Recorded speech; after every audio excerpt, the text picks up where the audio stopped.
Hi, loves. Thank you for joining me for a new episode of AW Confidential. Maylen Calienes is an award winning producer, writer, director, and the founder of Latino Filmmakers Network. And I'll be saying LFN for short. Maylen, and she'll correct me if I'm saying her name wrong. I apologize in Mylen, advance. Mylen, it's all Maylen. good. It's all good. I love it though. I love it. Mylen was born in Cuba and grew up in Miami. She began her career in theater until establishing herself in the indie film world in Los Angeles, California. Her films Esta, Cuba and and and The Brave Still Rise were Academy Award contenders. And As the an brave shall executive rise. Yeah. and The Brave Shall Shall. Rise. Yeah. Thank you.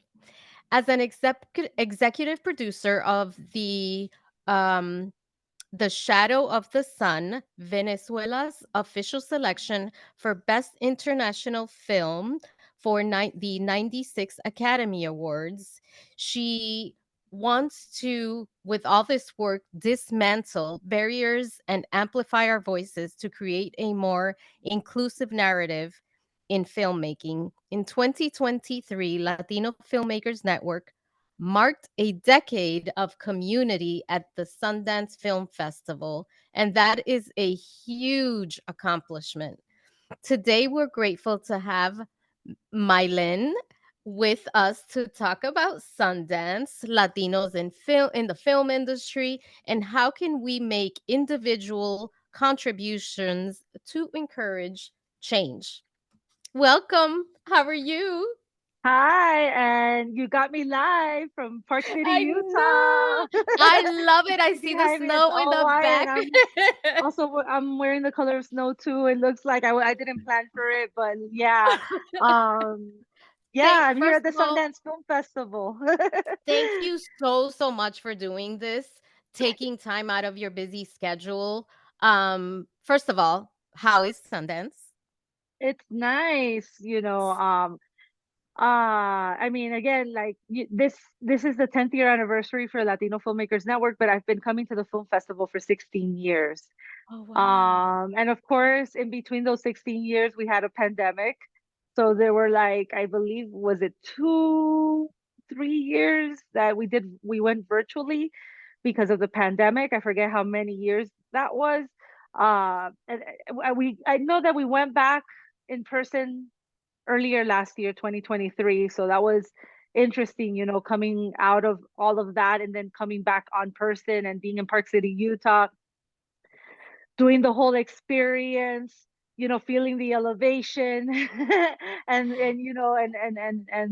everything around you. So yeah, I always love to come to Sundance also to watch movies and support films. But when I'm working, now that I've been working, when I wasn't working and putting events together, I was always watching movies. now I miss watch Now I miss watching movies, but I try to save a day for watching films because that's why you also go to film festivals to watch movies and support other filmmakers. We know the struggle when we're independent filmmakers. So Absolutely. And 2023 marked, like you said, the 10th year of Latinos filmmakers at 20 Sundance. 2024. 2024. Yeah, Okay, this so year, this year. 2024 marks the 10th year. Yes. Um, and one of the things that I was thinking about as I read, your bio and all the things that you've done, I wonder what is the greatest sign of change in the positive direction that you have seen since you started this mission, since you started, just sort of trying to push that diverse narrative. What's the biggest change? And I like to start with a positive because I think we'll get into all the other things, but let's start with the positive. What have you seen? Like in general or at Sundance. I would say at Sundance because Yeah. it's a huge festival. So Yeah. I'm wondering, like, what have you seen that's sort of Well, heading in like positive? As I mentioned, like I've been doing Latino Filmmakers Network for 10 years, but attending the film festival for 16 years. So I was attending the film festival a couple of years prior to me starting this. And that was part of the reason I also started this at Sundance in 2015, because when I first came to Sundance, um, it wasn't diverse at all, it wasn't diverse at all, although I always enjoyed coming to the film festival and all that stuff, but it wasn't as diverse. I believe, like both selections and film selections, and but even people attending, the attendance was not diverse at all, at all, at all. I now, as I sit here, reminiscing on these 10 years and looking back at when it all started and when I first came out here, I'm like, wow, this has evolved. This has changed.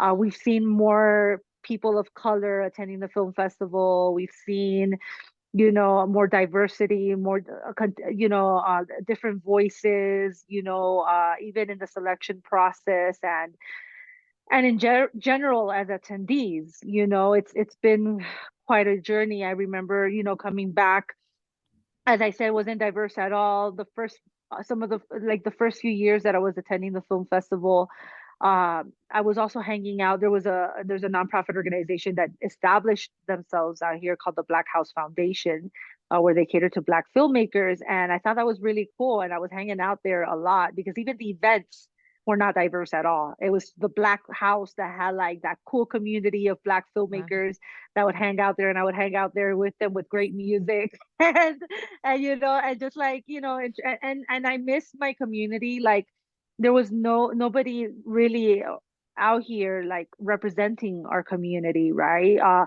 Because prior to me starting Latino Filmmakers Network, I would also bring. I thought Sundance was so cool the first time I came, and I started bringing some of the members of my community out to Sundance and other communities of underrepresented storytellers. That's kind of, I felt like how it all started. I started bringing people, and I wanted to have a cool spot for us, just like the Black House folks had, and not just for Latinos. I'm like the type of person that's like, we have to mix and match with everybody, right? It's like, Yeah. especially in this industry, you want to meet your future collaborators, but your future collaborators are everywhere, Latino Filmmakers Network brings visibility, brings opportunity, brings proper representation, right? But when we do our events at Sundance, everybody's invited, not just Latinos, because we want to, connect with everybody and work and, and be seen, right? By other communities that Absolutely. don't know much about our community. Um, so yeah, I would say that include diversity wise, I've seen that evolution, even like, at the beginning when I started this, having conversations even with the folks of Sundance, and seeing more visibility of our community through those conversations as well, and other, communities also. But I think that like maybe 2020, that was the year that everyone was getting sick. I remember I was here, everyone was getting sick with what we did not know was COVID. Because it kind of started with, at 2020, the whole COVID thing. I remember a bunch of people were getting sick. Nobody knew what, how, why, or what it was or whatever. And then like maybe a month after, it's like, oh, COVID, everyone stay at home. That was probably the first year coming to Sundance so many years, and going to events and stuff, that I probably saw the most diversity of events. Uh, Even more of that diversity of events, because then we started seeing the different houses that were catered to the different groups of people, right? And I actually try to go to all those houses to support, to say hi, but as I'm like, going into all these different houses, I, I noticed that we all have the same conversations. It's the same conversations. We just happen to be like, different groups of people, LGBTQ community, Black, Native American, Indigenous, like we may be different backgrounds and stuff like that, but we're all having the same conversations. And I remember just like standing there and thinking, when are we going to stop having these conversations, and when are we going to just be also like, having more of those projects that just involve all of us, and involve like kind of like looks like what the world really looks like, right? Yeah. So yeah. That is really good to hear because you're seeing the change. There's still industries that small, minute change is just, it's almost like it's not picking up enough traction. So I'm glad that you can actually visibly see that there is an impact. You are having an impact. And, Sundance is one of the most prestigious film festivals that are held each year. And your work highlights underrepresented Latino filmmakers. And I'm wondering, what are some of the hurdles that you continue to see? We're seeing change, so we started with positive, but that, hurdles that you're continuing to see that are hardest to overcome, and that maybe we don't see because we're not, so in inside. You sort of have, you have the inside scoop. So, so Yeah, well, I think that we're still trying to overcome all the same hurdles. There has been changes. I feel like it is moving in a slow pace, although, I've seen a lot of those changes throughout the years, that evolution. I've seen maybe, I think that, like when it came, like, because I mean, I started in this industry when diversity and inclusion wasn't even like a word. And I've gone through the journey myself, because going through the journey, when I started out here with the acting. I come from theater where I did acting, and I also wrote and directed theater. So when I came out here and started with acting, coming from theater where it's so fun because you actually get to be an actor, right? You find out quickly that because you happen to be, in this case, I happen to be Latina. My last name is Latino, So you happen to be, you're put in a box, right? I immediately saw that I was put in a box and only sent to specific auditions that were very stereotyped. They were the same kind of roles all the time and the same stereotypes that you see from our community. And I thought, wow, okay, well, this doesn't fulfill me as an actor if I'm always have to play like these same roles. But it also, there's something wrong here because representation matters. How we're seen matters because people may not travel, people may not be around different groups of people and kind of like, understand different humans, right? But people watch TV, people watch movies, people watch the media. And if certain groups are portrayed in certain ways in all these mediums, then that's how people see you, right?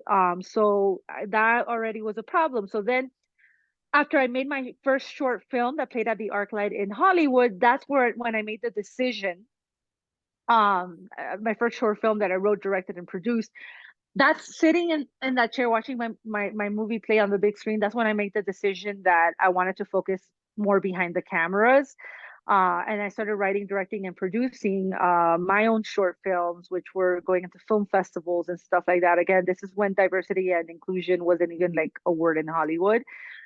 And then, I had my films or get to certain levels, get picked up, get optioned, get to that, maybe that next step, but not continuing in the getting to into those, like, higher steps of Hollywood and stuff like that. And seeing that there was like a break there, like a pause, because it's like all of a sudden it's like, these people in these executive levels, you don't, it's like, how do you do it? You might tell a universal story, but the three main actors happen to be Latinos, even if it's a universal story.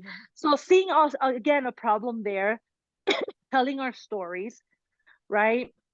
And still like, okay, what happens next, right? And then attending Sundance for so many years and not seeing that representation completely here, not seeing so much of your community here and all that stuff. That's when I'm like, well, why am I going to continue to put all my efforts into like making a movie? I want to be part of the solution. I want to be part of that change and do something about it. I know I'm not the only one that is able to do that. It really takes a village to be able to, and everybody, every single person, to be part of that change, And be I part of, actually yeah. and I'm sorry to cut you off. That's something that I definitely want to highlight. You were told, and I've heard this quote, I can't remember the exact wording, but we're told if we don't get an invitation to the table, build our own table. You actually went out and you built this network. And you take actors with you, you take filmmakers with you, you walk the walk and you talk the talk. So how do we as a community help make help you make that impact and promote change in the industry? Because I find that one of the things that we don't do enough of, and we've had a lot of actors on the show, Latino actors, and we talk about how we as a community don't support those Latino films as much as we should. I mean, that is just facts. What are your thoughts on that? Do you think that there is some Well, truth to that? I believe it. I mean, I think that since the beginning, that was also part of like starting Latino Filmmakers Network, because one of the things that I'm very passionate about, and I know that it's not easy, but it's bringing community together.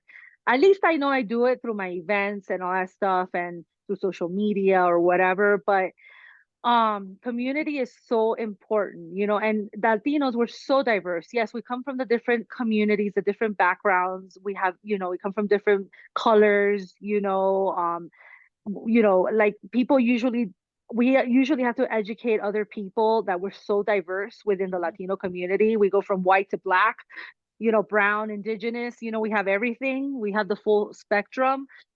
Um, and I think that, like, especially being in the United States, we have to start thinking as one. We're American Latinos.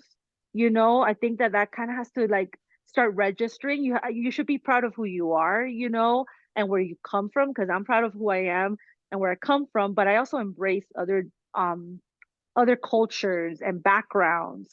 My friends are very diverse. In every which way that you can see it. It's great to embrace others, and to learn from others, right? But as a community, it's very tough. It's very hard. I believe, like, this year for our 10th year anniversary, the hashtag we've been using is together we win. And in fact, at our event this Friday at Sundance, when John Leguizamo opened up with a beautiful, he spoke to the crowd with an engaging how do you call it, speech, about building that table and all that stuff, uniting, supporting, and all that stuff. And then when I went up on stage, I said to the crowd, guys, it's very important to say it out loud. So the count of three, say it together with me. Together we win. That's our hashtag. Together we win. That's what we need to get into our like system, into our mentality. Together we win, because we're such a large, diverse group of people, and we're the biggest diverse group of people. And that if we do embrace each other and come together, together we win, right? So yeah, we have to support one another. We support celebrities, we support other backgrounds, right? Yeah. We have to support our friends and colleagues, because that's really the way to do it. Like with Latino Filmmakers Network on our social media, like I always say, anyone and everyone that has a project, tag us in your stories and we'll share. If you have a movie that's playing at a film festival, I think it, like, for me, it's, we highlight everyone in our community, but for me, it's even more important highlighting those independent filmmakers, because being an independent filmmaker myself, I know how hard it is. I know how hard it is to get the word out. It's important that we start there, embracing that independent film. And it goes a long way if we support our colleagues in sharing those, whether it's like an independent film or a movie like Flaming Hot that Eva Longoria did, which was amazing, right? Like sharing, I loved it, yes. like sharing all of our works and projects, because that's the best And marketing, these word of are mouth and all that and stuff. So And I mean, a lot of them are our stories, they Yeah. have our face or, you know, they will resonate. So I think it's important that we also make sure that our stories are out there and support, all all that Latino talent. I think Yeah. it's key. So, you know, we talk about how there's underrepresentation, and you go out here and you build this network, and you're doing it. You're putting our names out there. You're putting our bodies of work out there. But there are so many people, so many creators that just can't seem to um get traction. What advice can you give for those creators that feel discouraged and are just not getting, their workout as much as, you know, as much as They're not not even getting as much as they're not getting their workout because they're not like putting it, they don't get it into film festivals, or kind of getting the word out afterwards. they're not getting that support that they um that we all want at the end of the day as creators. Yeah, I mean, realistically also, it's not an easy industry. You Mm. do have to make great work, right? All the film festivals are different. For indie filmmakers, I would say go to film festivals, understand each film festival, understand what types of films they like to select, make a great film. Nowadays, it's not that hard also to make a great film. Yeah, sure, you need some money to make it so you could have some quality and sound and post and all that stuff. But you're able to like, you know, get some funding by your, for yourself, in making these movies. And you could also make a movie that's not like a high budget, as long as you have a great vision and a great eye. But I think that for me, it's very important because it's like, yeah, when we talk about supporting also and about getting our work out, we want to be seen, we want that support, but it is also important that the creatives know that you have to create great work so we could also be seen in a positive light, in that sense, saying, oh Mhm. wow, that community produces great work. This is why, like, even though I'm a creative myself, these past few years, like the movies that you mentioned that were the Academy Award contenders, right? But these are made by talented Latino filmmakers that have been through the Latino Filmmakers Network, right? That I am like, oh wow, they're talented, that I jumped on board as an executive producer, right? Um, and I've been producing these films, these past few years to tell Hollywood, hey, look, we have talent in our community. I mean, and in this case, and it's not just these three, there's been others too, but it just happens that these three went to like that level of Academy Award contention, and one of them won the Student Academy Award, right? But like like that proves, that proves it's like, look, we have movies that are capable of being at those levels. Sure, there's a lot of other political things you have to deal with in those levels. There's another there's another you have to think of budget also when it comes to those levels, because when you make independent movies, you're thinking about the money that you need to make that movie, but then you need that money for post-production, you need the money for marketing, we don't talk about a whole entire budget to submitting your films to film festivals. That's a budget in its own. Then you need a budget, for publicity. And for these films, for example, the Academy Award contenders, that's a whole different budget in itself. And I know as independent filmmakers, it's Tough. tough. You're competing with movies from studios and movies that have a lot of money backing them. So sometimes it's hard to get to like the, selected few at the end. But hey, it still shows the quality of the work that's coming from our community, whether it's for the Academy Awards or in film festivals that are reputable like Sundance, you know, to have a movie. And we have several Latino filmmakers that we spoke to. Some of them we spoke to, in our panel, our Road to the Sundance Film Festival this year at Sundance, right? that have great work coming out, and it's important to highlight that great work. If you come to the festival and you look at their movies, share, talk about their movies, talk to the filmmakers. you know I called that panel that we do our road to the Sundance Film Festival, because in that panel it's also about inspire these filmmakers inspiring other filmmakers, because we know it's tough. And it's not like their journey was easy to make this movie and to get it into Sundance. Some of them probably were rejected 1,000 times before even getting it into Sundance. Part of the But it's like process. it's good to talk about it out loud, because people don't realize that it's not an easy thing. You don't When you see things that are seamless, like you go to the movies, you see great acting, oh, I could do that. You see a great movie, oh, I could do that.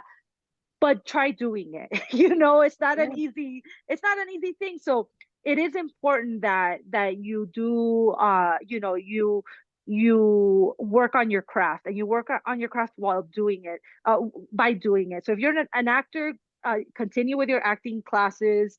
That's like going to the gym, the acting classes, or like, whatever you do, whether you're in theater or whatever, keep doing that.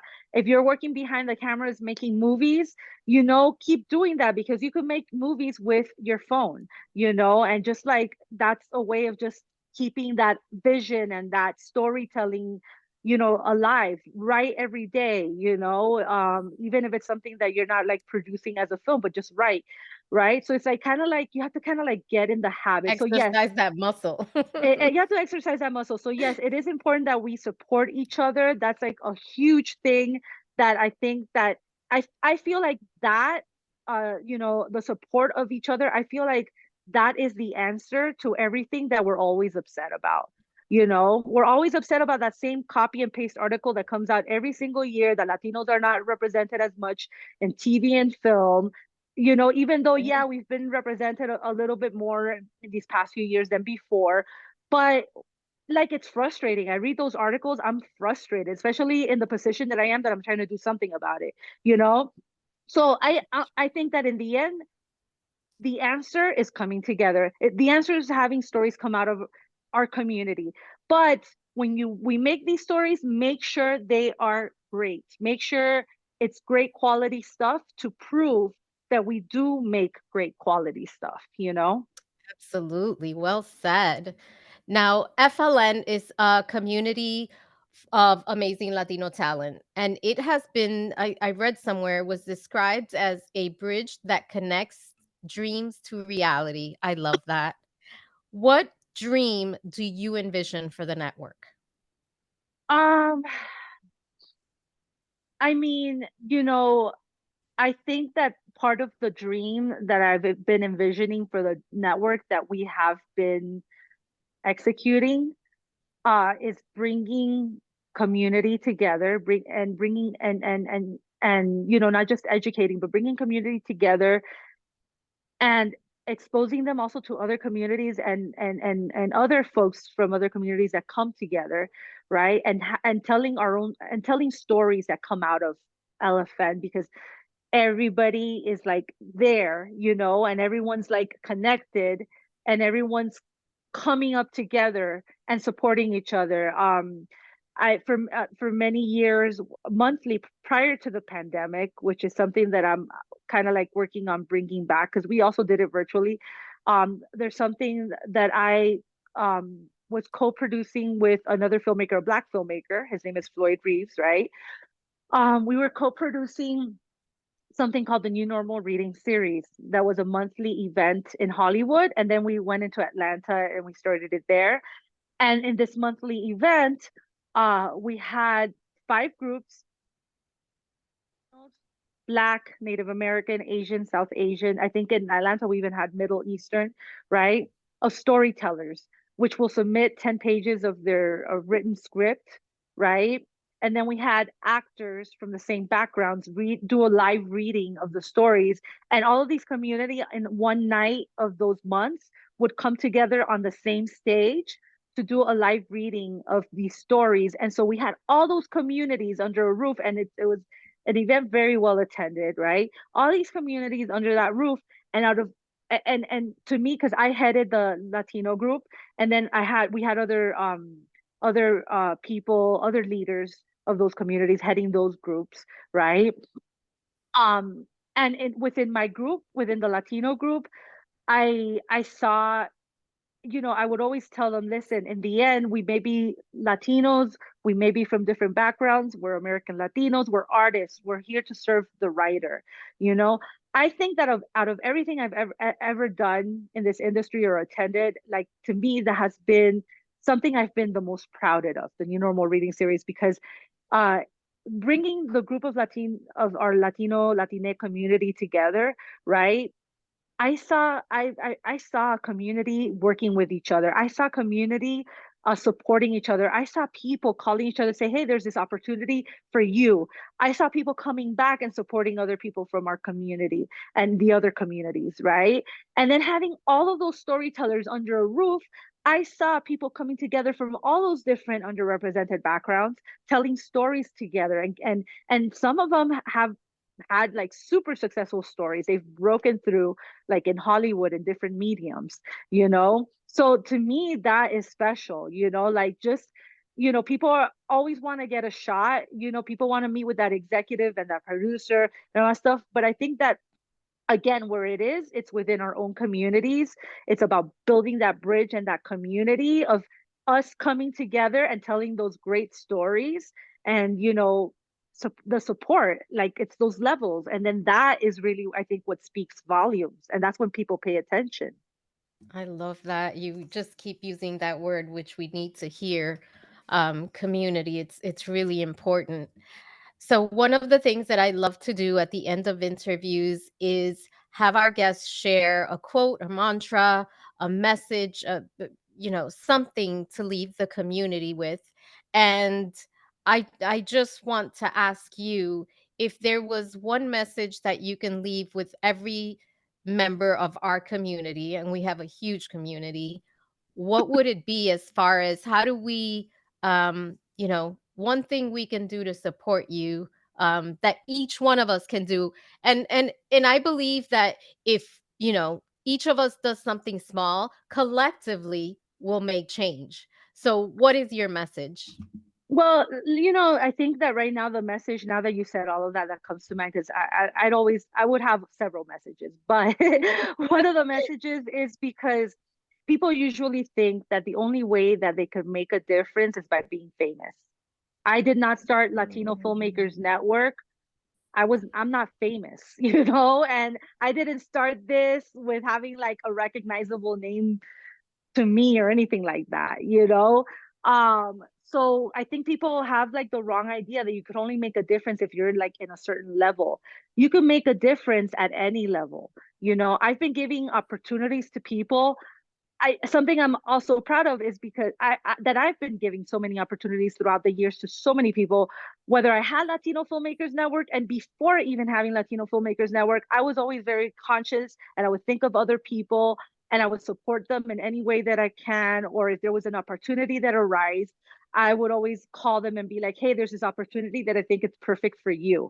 I've always been that type of person. I've always been a connector. If I know you and I know your work and I'm talking to someone that could maybe possibly help you, I will do that connection. But that has always been me, in my spirit. And we don't see enough of that with each other, you know people just being kind, to like being open to not just thinking about themselves and their projects, but being kind and open to thinking about maybe the people around them that you also admire, and they're not famous, but you admire them and their work, and you might want to see them also succeed, right? And hopefully, people do appreciate that, because yeah, listen, I've been myself through an emotional roller coaster throughout the years. It's hard when you even do good work that people like Mhm. still are like, that you go through a lot of crap. People sometimes are not the most appreciative and all that stuff. But I mean, like, I can't help it. That's the way that I am built. I may go through those ups and downs, but it doesn't stop me from, being generous in that sense of complimenting people and complimenting their work and sharing it and connecting them with someone that they might, you know, benefit Build from those in bridges. any way. Right. So it's like, that's the way that I think that we could all like make a difference and, continue to build, right? by thinking, okay, I could also make a difference in a little way, in my own way. Don't expect always the people at the top to be the ones to be your savior, because that's not going to happen, all the time, right? And so for those that it does happen, you're the lucky ones, right? You could also be part of that change and make that difference. Absolutely. Thank you so, so much for being here and sharing your perspective and your experience. Please tell our listeners how they can find you and LFN. Yeah, so Latino Filmmakers Network is on all social media platforms, on Instagram at Latino Filmmakers, X right now. I don't use that much, but it's LFN.org. Facebook, Latino Filmmakers Network. LatinoFilmmaker.org is our website. Make sure you sign up for our newsletters. They're free, to see what we're happening. Follow us on social media, on Instagram and all that stuff, where you could also share your work with us by tagging us on your stories. And I just opened the public social media recently, and that is at the THE Maycal, Maycal. So you can see some of, I guess, the movies that I've been working on recently. So And thank you so much. I'm so grateful. I mean, you're sitting, in this beautiful place talking to us. So I appreciate you. And we will be rooting for you and supporting you, and let us know how we can help in the future. thank Thank you. I you, appreciate Mylan. it. Thank you for your time. Thank you. Bye. Have a Bye. great day. Take care. And thank you for joining us on this episode of AW Confidential. Talk to you soon.